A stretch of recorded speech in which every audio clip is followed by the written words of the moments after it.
বাবার উদির মহিমা নিয়ে আজ একটা ছোট্ট গল্প বলবো। 34 নম্বর অধ্যায়ে ডাক্তার পিল্লের একটি ছোট্ট কাহিনী। একবার ডাক্তার পিল্লে বাবার খুব একনিষ্ঠ ভক্ত ছিলেন।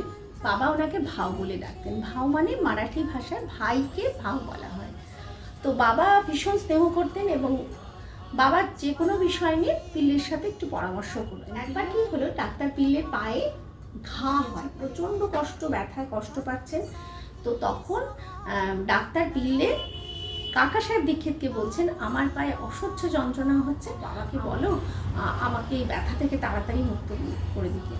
তখন কাকা সাহেব দীক্ষিত বাবার কাছে গেছেন, গিয়ে বলছেন, বাবা ডাক্তার পিল্লের তো ভীষণ কষ্ট হচ্ছে, তুমি ওকে তাড়াতাড়ি সারিয়ে দাও। ও বললাম, এটা আমি 10 জন্মে কষ্ট পেতে রাজি আছি, কিন্তু এই মুহূর্তে আমাকে তুমি কষ্ট থেকে রেহাই পাইয়ে দাও। তখন বাবা বললেন, 10 জন্মে ভুগতে যাবে কেন, কেবল 10 দিনেই সুস্থ হয়ে যাবে।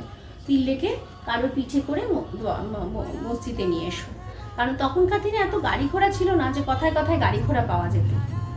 তখন ষাঠিবাড়াতে থাকার ব্যবস্থা ছিল। ষাঠিবাড়া থেকে মসজিদের মধ্যে যেটুকু দূরত্ব, সেই মানে দ্বারকা মায়ের যেটুকু দূরত্ব, সেটাও পিল্লের হেঁটে আসার ক্ষমতা নেই। বাবার কাছে যখন পিল্লেকে আনা হয়, তখন পিল্লে বলছেন, বাবা আন্না সাহেব আমার পায়ে পট্টি বেঁধে দিয়েছেন। তখন বাবা বললেন, পট্টিটা সরাও। তো বাবা তখনই বলছেন, একটা কালো কাক আসবে, এসে তোমার পায়ে ঠোকর মারবে আর তুমি একটুক্ষণই ভালো হয়ে যাবে। তো এই কথা যখন বাবা বলছেন দ্বারকা মাইতে বসে বসে, সেই সময় আব্দুল যে মসজিদে ঝাড়ু দিত, পরিষ্কার করত, সে আসলো। সে অন্যমনস্ক হয়ে ওই ডাক্তার পিল্লের পায়ের ওপর খুব জোরে চাপ দেয়।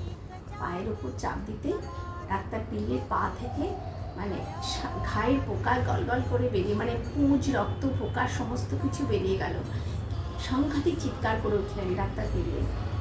কিছুক্ষণ পর নিজেই গান গাইতে শুরু করলেন, দয়া করো আমার হালের ওপর করি, তোমারই নাম রহমান। তুমি দুই জগতের সুলতান, পৃথিবীতে প্রকাশ পায় তোমারই শান। মিটে যাবে সব কারবার, প্রেমী ভক্তের সদাই তুমি সহায়। এই গানটা করার পর কিছুক্ষণ পর তখন ওনার চেতনা হয়েছে। বলছে, বাবা কালো কাকটা কখন আসবে? তখন বাবা বলছেন, আরে কালো কাক আর কেন আসবে? আব্দুল যে তোমার পা চেপে দিল, ওই তো কাক। তখন ও মানে বাবার কথার ইঙ্গিত বুঝতে পারলো যে বাবা আগে থেকে জানতেন যে আব্দুল এসে পাটা চেপে দেবে, তখন ওর ঘায়ের পোকাটা বেরিয়ে যাবে। কোনো রকম মেডিসিন ছাড়া বাবা বললেন, উদি কপালে লাগাও, জলে গুলে খাও। কোনো রকম মেডিসিন ছাড়া পিল্লে 10 দিনে সুস্থ হয়ে গেলেন। ওম সাইরাম।